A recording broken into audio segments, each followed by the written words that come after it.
So in the water, it might be a little chilly, but you get used to it after a while and it feels great. But then you get out, you up on the bank, absorbing the sunlight, kind of drying off, and you get a little hesitant to get back in the river, right? Because you're like, oh, it's gonna be cold when I get back in, right? But you're forgetting everything that you learned from the experience of being right. And obviously, I know somebody out there is like, well, I could just go home. I mean, you're missing the point of the of the analogy here.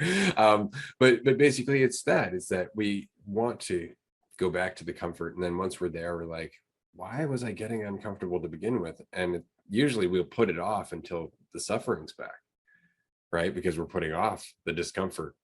So it comes back on its own, and then all of a sudden we're like, oh, fine, fuck, I got to deal with this, and we'll start doing the work again until that suffering goes away, and then we run away again. And the whole time it's like, you could cut down a lot of this process by just staying in the flow, right? If you're going to go up on the bank, do so tentatively, understanding that there's a cost to doing so, that it's going to be harder to get back into the flow. But in the flow, you are yourself.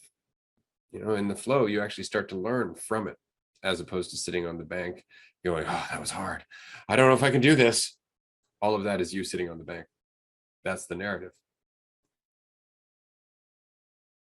Oh man, it's like being in the river is like a revival sort of thing. And like each moment you spend out of the river is like draining, like sucking the fucking lifeblood out of you. So there's like a period where you're still kind of alive, but you're dying very quickly. And fuck, that's our perception, our idea of ourselves as we go through our life.